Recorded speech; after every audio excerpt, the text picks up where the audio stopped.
sai mỗi khi chúng cũng về là đồng quy rô sẽ lấy ra đến lấy xe ăn kỳ đâu em về rồi mà phải xin mà đến sai ra các bạn đầu vào phải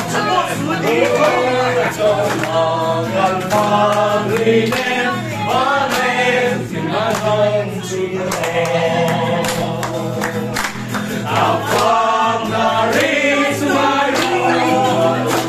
áo nhớ không thể sai mỗi khi chúng cũng bé là rô quy rô sẽ lấy à đem lấy xe ăn thì